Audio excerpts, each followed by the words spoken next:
Welcome to my online class. Mohammad Ismail Hussain, Assistant Teacher, Borishur আঞ্চলিক high school and college. স্বাগতম আমার online class প্রিয় ছাত্রছাত্রীগণ। আশা করি তোমরা ভালোই আছো।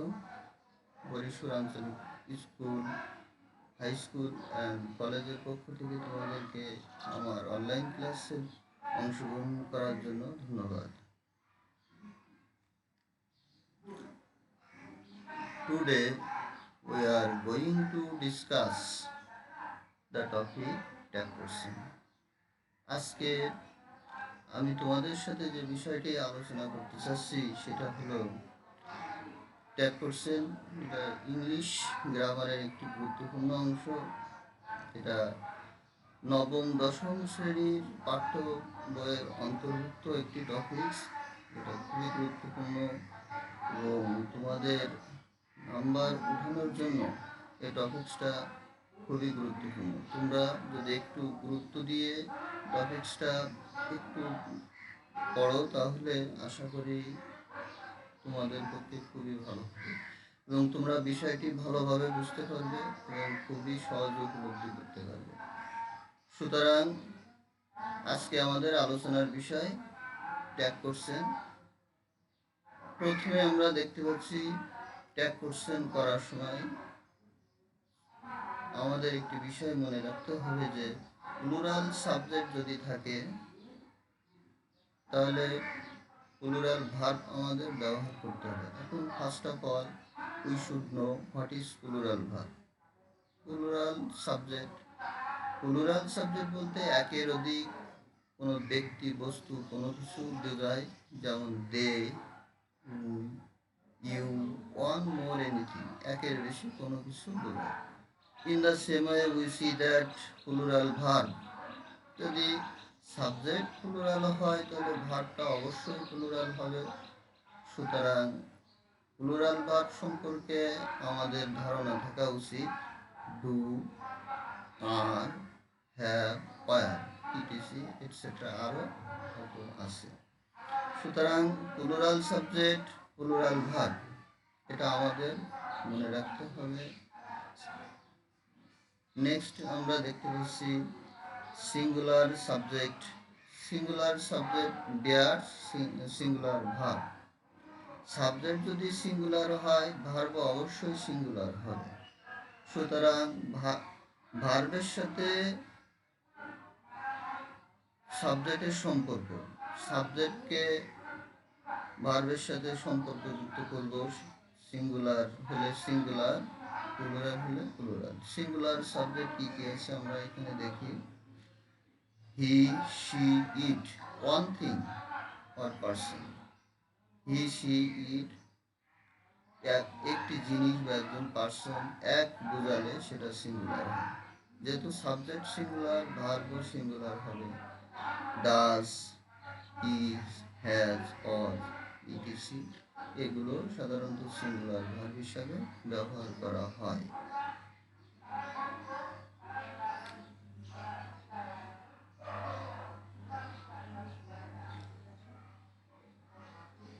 নেক্সট ট্যাগ কোশ্চেনের দেখি affirmative two negative, negative two affirmative. আমরা যেহেতু ট্যাগ কোশ্চেন করব, ট্যাগ কোশ্চেন করার সময় এটা যদি হা বোধক হয়, অ্যাফার্মেটিভ অর্থ হা বোধক, নেগেটিভ অর্থ না বোধক। হা বোধক হয় তাহলে অ্যান্সার হবে নেগেটিভ। প্রশ্ন যদি নেগেটিভ হয় তাহলে অ্যান্সার হবে অ্যাফার্মেটিভ। অর্থাৎ affirmative question negative answer, or negative question answer affirmative answer। Affirmative হলে আমরা নেগেটিভ লিখব, আর নেগেটিভ যদি হয় তাহলে আমরা অ্যাফার্মেটিভ করব। এটাই ট্যাগ কোশ্চেনের একটি গুরুত্বপূর্ণ বিষয়। সুতরাং তোমরা এটা খুব মনোযোগ দিয়ে শোনো। বাক্যটি যদি অ্যাফার্মেটিভ হয় তখন অ্যান্সার লিখতে হবে নেগেটিভ, আর কোশ্চেন যদি নেগেটিভ হয় তাহলে অ্যান্সার হবে অ্যাফার্মেটিভ। অ্যাফার্মেটিভ টু নেগেটিভ করতে হলে কিছু কিছু সাহায্যকারী ভার্ব আছে যেগুলোর ফর্ম পরিবর্তন করতে হয়, যেগুলো ধরন পরিবর্তন করতে হয়, সেগুলো খুব মনোযোগ দিয়ে দেখো তোমরা। এখন ইজ থাকলে আমরা নেগেটিভ করে এটা লিখব ইজ, ইজেন্ট। যদি আর থাকে তাহলে লিখব আরেন্ট। এম থাকলেও আরেন্ট হয়, তবে এইন্টও লেখা যায়। হ্যাভ নট, হ্যাভ থাকলে হ্যাভেন্ট, হ্যাজ থাকলে আমরা হ্যাজেন্ট লিখব।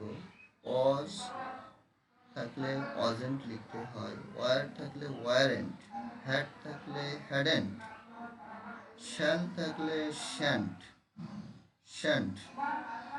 লুক কেয়ারফুলি, এখানে মনোযোগ সাথে দেখো, শ্যাল থাকলে শ্যান্ট, এখানে বানানটা পরিবর্তন আছে। উইল থাকলে ওন্ট, এটাও বানান পরিবর্তন, এখানে এই দুইটা একটু ব্যতিক্রম আছে, এটা মনোযোগ দিয়ে দেখো ও মনে রাখার চেষ্টা করবে। শুড থাকলে শুডেন্ট হয়। উড, একইভাবে উডকে পরিবর্তন করে আমরা লিখব কুডেন্ট। মাইট থাকলে পরিবর্তন করে সেটা নেগেটিভে লিখতে হবে মাইটেন্ট। মে থাকলে মেন্ট লিখতে হবে need, needn't. Ought, oughtn't. Can, can't. Must, mustn't. Would, wouldn't. Dare, daren't. একইভাবে সবগুলো পরিবর্তন করতে হবে, তবে তোমরা বানানগুলো খুবই কেয়ারফুলি দেখবে এবং সেটা পরীক্ষার খাতায় লিখবে।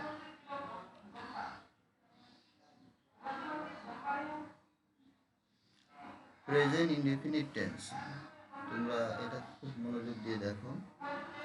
বাক্যটি যদি প্রেজেন্ট ইনডেফিনিট টেন্স থাকে, তোমরা দেখবে বাক্যটি কোন টেন্সে আছে, কারণ টেন্সের সাথে ভার্বের সম্পর্ক আছে। টেন্স যেমন হবে ভার্বও তেমন হবে। প্রেজেন্ট টেন্স হলে সেক্ষেত্রে আমরা লিখতে পারি ডোন্ট, ডাজেন্ট। আর যদি পাস্ট টেন্স হয় তাহলে আমরা লিখব ডিডেন্ট। মনে রাখবে প্রেজেন্ট টেন্সের সিঙ্গুলারে বসে ডাজেন্ট এবং প্লুরালে বসে ডোন্ট। তাহলে আমরা বললাম প্লুরাল মানে বহু বচন, সেক্ষেত্রে ডোন্ট বসাবো। আর সিঙ্গুলার সাবজেক্ট যদি হয় সেক্ষেত্রে আমরা ভার্ব ডাজেন্ট ব্যবহার করব। পাস্ট টেন্স ডিডেন্ট হয় কারণ এখানে কোনো অপশন নেই। সাহায্যকারী ভার্ব পাস্ট ইনডিফিনিট টেন্স একটি আছে, ডিডেন্ট। এটা সিঙ্গুলার প্লুরালের কোনো ব্যাপার না, একটি আছে, একটি বলবে। এরপরে আছে ইম্পারেটিভ সেন্টেন্স। যদি বাক্যটি ইম্পারেটিভ সেন্টেন্স হয় সেক্ষেত্রে আমরা ওন্ট ইউ অথবা উইল ইউ লিখব। যে আমন্ত্রণ বোঝায় বা অন্য আমন্ত্রণ বোঝায় সেক্ষেত্রে আমরা ওন্ট ইউ লিখব। ইনভাইটেশনের ক্ষেত্রে ওন্ট ইউ, আর এই সাধারণ ক্ষেত্রে আমরা উইল ইউ ব্যবহার করব। বাক্যটি ইম্পারেটিভ সেন্টেন্স। তাহলে ইম্পারেটিভ সেন্টেন্সে সাধারণত ভার্ব দ্বারা শুরু হয়, এটা আমরা সহজেই বুঝতে পারবো যে আমন্ত্রণ বোঝালে ওন্ট ইউ, আর অন্য ক্ষেত্রে আমরা উইল ইউ ব্যবহার করব। লেটস, লেট আস অথবা লেটস একই ফর্ম। লেট আসের সংক্ষিপ্ত ফর্ম লেটস, সুতরাং একই হবে, তাই এর অ্যান্সারটা হবে শ্যাল উই। এটাও ইম্পারেটিভ সেন্টেন্সে ব্যবহার করা হয়। লেট দেম, যদি প্রশ্নে দেখি আমরা লেট দেম আছে সেক্ষেত্রে আমরা উইল ইউ ব্যবহার করব।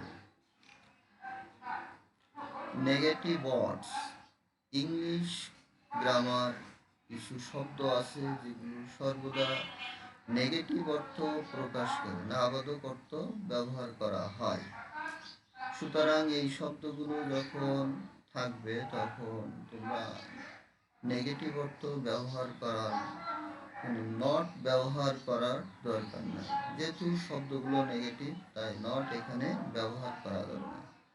তাহলে দেখি seldom, few, rarely, scarcely, hardly, little, etc etcetera ইত্যাদি এই শব্দগুলো অ্যান্সার ডাজ নট অ্যাকসেপ্ট, সেক্ষেত্রে উত্তর ডাজ নট অ্যাকসেপ্ট গ্রহণ করে না নট।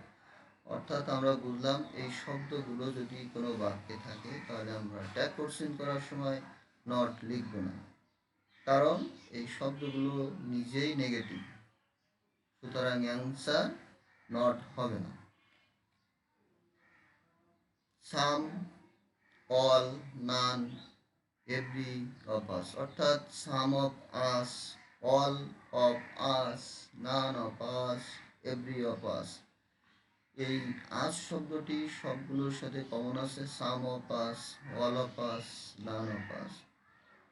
আমরা যদি ট্যাগ কোশ্চেনের ক্ষেত্রে প্রশ্নে দেখি এই ধরনের কোনো শব্দ, তখন আমরা অ্যান্সার লিখব, সাবজেক্ট হিসেবে লিখব উই। বেশ, নিচে দেখি some, all, none, every of them, যদি some of them, all of them, none of them, every of them এরকম দেখি আমরা ট্যাগ কোশ্চেনের ক্ষেত্রে আমরা অ্যান্সার লিখব দে, সেক্ষেত্রে সাহায্যকারী বার হবে দে, দেম থাকলে দে, আস থাকলে we. Some of you, all of you, none of you, every of you, you সবার সাথে কমন আছে, এখানে যদি প্রশ্নে আমরা ইউ দেখি সেক্ষেত্রে অ্যান্সারটা আমরা সাবজেক্ট হিসেবে ইউ লিখব। এভরিবডি, সামবডি, নোবডি, থিংস এগুলো প্লুরাল অর্থে আমরা দে লিখব। এভরিবডি থাকলেও দে হবে, সামবডি থাকলেও দে হবে, নোবডি থাকলেও দে হবে, থিংস তার প্লুরাল ফর্ম থাকলে আমরা দে লিখব। কিন্তু সান, সামার এই দুটো জেন্ডার, জেন্ডার বলতে আমরা বুঝি পুরুষ, স্ত্রীলিঙ্গ বা উভয় লিঙ্গ বা কিলিব লিঙ্গ, এটা আমরা বুঝে থাকি। সান, সামার যদি পুরুষ জাতীয় শব্দ অর্থ বহন করে, সুতরাং সান এবং সামার পুরুষ জাতীয় শব্দের অর্থ বহন করার কারণে আমরা হি লিখব। ইন দ্য সেম ওয়ে যদি river, winter, moon, motherland, spring এই শব্দগুলো থাকে তাহলে আমরা সি লিখব, কারণ river, winter, moon, motherland, spring এই শব্দগুলো ম্যাসকুলাইন না হয়ে যদি ফেমিনাইন জেন্ডার হয়, এটা স্ত্রী জাতীয় শব্দ অর্থ বহন করে, সুতরাং এই শব্দগুলো থাকলে আমরা সি লিখব, river, winter, moon, motherland and spring. Everything, nothing থাকলে আমরা ইট লিখব। যদি প্রশ্নে আমরা দেখছি সাবজেক্ট হিসাবে এভরিথিং আছে অথবা নাথিং আছে, সেক্ষেত্রে আমাদের অ্যান্সারটি হবে ইট, সাবজেক্ট হিসেবে বসাতে হবে। ওয়ান থাকলে ওয়ানও বসাতে পারি, হি বসতে পারে, সি বসতে পারে, এটা নির্দিষ্ট করে কাউকে বোঝায় না। সুতরাং আমরা অনেক বইতে ওয়ান থাকতেও পারে, অ্যান্সার নাও পারে, তবে হি, সি আমরা সেটাও লিখতে পারি। একইভাবে আমরা নিচে দেখি দেয়ার, দেয়ার এই শব্দটি কোনো পরিবর্তন করার দরকার নাই। যদি তোমরা ট্যাগ কোশ্চেনে দেখে থাকো যে দেয়ার আছে, তাহলে এটা পরিবর্তন করার দরকার নেই, সাবজেক্ট যেটা আছে আমরা এটা ব্যবহার করতে পারবো। সুতরাং এই শব্দগুলোর প্রতি তোমাদের অনেক কেয়ারফুল হওয়া উচিত, কারণ প্রতিটা নিয়মই হলো তোমাদের জন্য গুরুত্বপূর্ণ, আর ব্যতিক্রম নিয়মগুলো সেটা তো আরও গুরুত্বপূর্ণ। সুতরাং এটা পড়ার সময় তোমরা একটু কেয়ারফুলি পড়বে, যদি কোনো টপিকস বুঝতে সমস্যা থাকে সেটা নিয়ে কারোর সাথে আলোচনা করবে এবং সেই সমস্যাগুলো সমাধান করার চেষ্টা করবে। As well as, with, together with, along with, accompanied by, আমরা কিছু কনজাংশন এখানে খেয়াল করছি, as well as, with, together with, along with, accompanied by, এই শব্দগুলো দুইটা অংশকে যদি একত্রিত করে, দুইটা সাবজেক্টকে একত্রিত করে, সেক্ষেত্রে প্রথম সাবজেক্ট অনুযায়ী আমরা ভাগ বসাবো, প্রথম সাবজেক্টটা আমাদেরকে নিতে হবে। অ্যাজ ওয়েল অ্যাজ এর আগে যদি প্রথম সাবজেক্ট থাকে সেটাকে আমাদের গ্রহণ করতে হবে। উইথের আগে যদি প্রথম সাবজেক্ট হয় সেটাও গ্রহণ করতে হবে। Together with, along with, accompanied by, এই শব্দগুলো দ্বারা দুটি সাবজেক্ট যুক্ত হবে, তখন আমরা প্রথম সাবজেক্টকে সাবজেক্ট হিসেবে গ্রহণ করব। অ্যাকসেপ্ট ফার্স্ট সাবজেক্ট, তার মানে কি প্রথম সাবজেক্টটাই বহন করে, দ্বিতীয় সাবজেক্ট আমাদেরকে ধরা যাবে না, প্রথমটাই আমাদের গুরুত্ব দিতে হবে। এই শব্দগুলো দ্বারা as well as with, together with, along with, accompanied by দ্বারা দুটি সাবজেক্ট যুক্ত হলে আমাদের প্রথম সাবজেক্টের উপরেই গুরুত্ব দিতে হবে। Not only but also, either or, neither নর, অ্যাকসেপ্ট সেকেন্ড সাবজেক্ট। আমরা আগে যে নিয়মটি পড়লাম এটা তার ব্যতিক্রম বা অপোজিট একটি নিয়ম, বিপরীত একটি নিয়ম। আগে পড়ছিলাম প্রথম সাবজেক্ট যুক্ত হবে, এখন not only but also, either or, neither নর দ্বারা দুটি সাবজেক্ট যুক্ত হয়, সেক্ষেত্রে আমরা দ্বিতীয় সাবজেক্টটাই গ্রহণ করি। আগের নিয়মের সম্পূর্ণ বিপরীত নিয়ম এটা। আবারও বলছি, not only but also, either or, neither নর দ্বারা দুটি সাবজেক্ট যুক্ত হলে তোমাদেরকে দ্বিতীয় সাবজেক্টের উপরে গুরুত্ব দিতে হবে। এখানে প্রথম সাবজেক্টকে গুরুত্ব দিলে হবে না, দ্বিতীয় সাবজেক্ট অনুযায়ী তোমাদের অ্যান্সার লিখতে হবে। দ্বিতীয় সাবজেক্ট যেটা থাকবে সেটাই তোমাদের অ্যান্সার হবে। Some verbs with present and past আর সেম। তোমরা হয়তো জানো না যে ইংলিশ গ্রামারে কিছু ভার্ব আছে যেগুলো সিঙ্গুলার, প্রেজেন্ট এবং পাস্টে একই ফর্ম বহন করে, সেক্ষেত্রে তোমাদের কিছু সমস্যার সম্মুখীন হতে হয়। যেমন পুট শব্দটি সিঙ্গুলার না, এখানে প্রেজেন্ট এবং পাস্ট একই অর্থ বহন করে। পুট শব্দ, কাট শব্দটি, রিড, কাস্ট, এই শব্দগুলো প্রেজেন্ট এবং পাস্টে একই ফর্ম বহন করে, এদের গঠনের কোনো পরিবর্তন হয় না, কিন্তু কিছু পার্থক্য আমাদের খেয়াল করতে হবে। ওই লাইনের ভিতরে অথবা প্রশ্নের ভিতরে পুট শব্দ থাকলে যদি সাবজেক্ট সিঙ্গুলার হয় তাহলে এস বাই এস থাকবে এগুলোর সাথে। যদি সাবজেক্ট প্লুরাল হয় সেক্ষেত্রে এস বাই এস থাকবে না, তাই পাস্ট টেন্সেও এস বাই এস কোনো কিছুই থাকবে না। কিন্তু প্রেজেন্ট টেন্সে যদি সাবজেক্ট সিঙ্গুলার অর্থাৎ এক বচন হয় সেক্ষেত্রে এই ভার্বগুলোর সাথে এস বা এস যুক্ত থাকবে। সেক্ষেত্রে আমাদের সহজে আইডেন্টিফাই করা অর্থাৎ ভার্ব কোন টেন্সে আছে সেটা বের করা সহজ হবে। ডি প্লাস V1, এখানে ডি এর আগে কিছু উচ্চ আছে, অর্থাৎ এটাকে বলা হয় লোপ চিহ্ন, ইংরেজিতে বলা হয় আপস্টপ, এটা লোপ চিহ্ন। তার মানে ডির আগে কিছু শব্দ বাকি আছে, V1 থাকলে এরকম থাকবে, এবং এরপরে যদি V1 থাকে, ভার্বের প্রেজেন্ট ফর্ম থাকে, তাহলে আমরা বুঝবো এটা শুড হবে, উড হবে, উড হবে, এর যে কোনো একটা নিয়ম অনুযায়ী বসতে পারে। সুতরাং এরকম অ্যাপোস্ট্রোফ ডি প্লাস V1 যদি থাকে তাহলে শুড, উড, কুড আমরা ব্যবহার করতে পারি।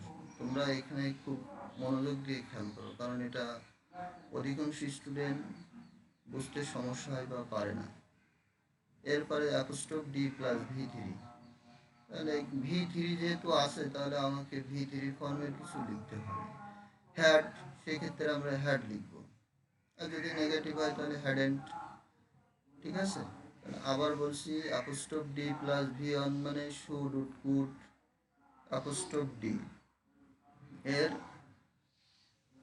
পরে V1 থাকলে আমরা কি লিখবো, শুড, উড, কুড। আর যদি অ্যাপোস্ট্রোফ ডি প্লাস V3 থাকে তাহলে আমরা হ্যাড লিখব। Thank you all students.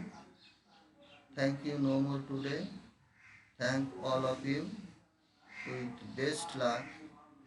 আশা করি আমার এই ক্লাসটি তোমাদের ভালো লাগবে এবং ভালো লেগেছে। তোমরা বিষয়টি খুবই মনোযোগ দিয়ে পড়বে এবং নিয়মগুলো খুবই মনোযোগ দিয়ে দেখবে এবং বাসায় নিয়ম পড়ার সাথে সাথে তোমাদেরকে প্র্যাকটিস করতে হবে মোর অ্যান্ড মোর। যেমন ইংলিশ একটি প্রভার্ব আছে, practice makes a man perfect. সুতরাং তোমরা বাসায় প্র্যাকটিস করবে একটু বেশি বেশি এবং কোনো সমস্যা হলে সেটা নিয়ে বারবার কারোর সাথে আলোচনা করার চেষ্টা করবে। অবশেষে আবার তোমাদের ধন্যবাদ জানিয়ে আমার ক্লাসটি এখানে শেষ করছি।